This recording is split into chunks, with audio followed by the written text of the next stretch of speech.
વાત અન્ય સમાચારની આગામી સમયગાળામાં ફરીવાર મંડરાઈ શકે છે માવઠું અને તોફાનનું સંકટ. હવામાન નિષ્ણાત અંબાલાલ પટેલે કરી છે આ કડાકા ભડાકા કરતી આગાહી.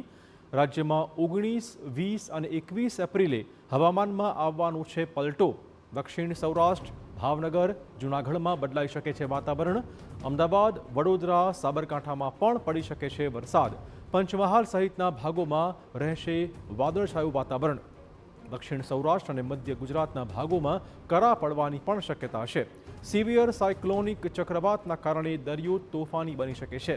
હવામાન બદલાતા દરિયામાં ઊંચા મોજા ઉછળી શકે તેમ છે. રાજ્યના ભાગમાં વિવિધ ભાગોમાં પ્રી મોન્સૂન એક્ટિવિટીનો વરસાદ થવાની શક્યતા રહે છે, જેમાં દક્ષિણ સૌરાષ્ટ્રના ભાગો ઉપરાંત લગભગ મધ્ય ગુજરાતના ભાગો અને ઉત્તર ગુજરાતના ભાગોમાં પાટણ સમી હાલના કોઈ ભાગો પણ ખાસ કરીને સાબરકાંઠા અરવલ્લીના ભાગોમાં પ્રી મોન્સૂન એક્ટિવિટીનો વરસાદ થવાની શક્યતા રહે છે. લગભગ પંચમહાલના ભાગોમાં પણ વાદળવાયુ આવવાની શક્યતા રહે છે. તો ક્યાં ક્યાં માવઠું પડવાનું છે? 19મી એપ્રિલે ભાવનગર, અમરેલી, મહીસાગર, દાહોદ અને છોટાઉદેપુરમાં માવઠું શક્ય છે. આ ઉપરાંત 20મી એપ્રિલે ભાવનગર, અમરેલી, તાપી અને ડાંગ જિલ્લાના કેટલાક વિસ્તારમાં માવઠાનો માર જોવા મળશે. 21મી તારીખે ભાવનગર, અમરેલી, ભરૂચ અને સુરત જેવા જિલ્લામાં માવઠાનો માર જોવા મળશે. તો માવઠા પછી અકળાવી દેનારી ગરમીનો સહેવો પડશે પ્રકોપ. 26, 27, 28 એપ્રિલના રોજ ગરમીનો પ્રકોપ જોવા મળશે. ઉત્તર ગુજરાતમાં ખાસ 42થી 43 ડિગ્રી સુધી તાપમાન પહોંચી શકે તેમ છે.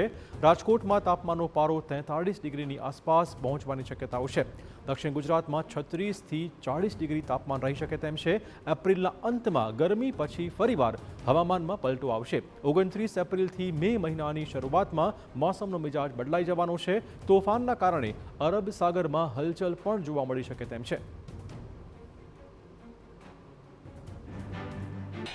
તારીખ 26, 27, 28માં ગરમી પડવાની શક્યતા રહે છે અને આ ગરમી અકળાવનારી પડવાની શક્યતા રહે છે.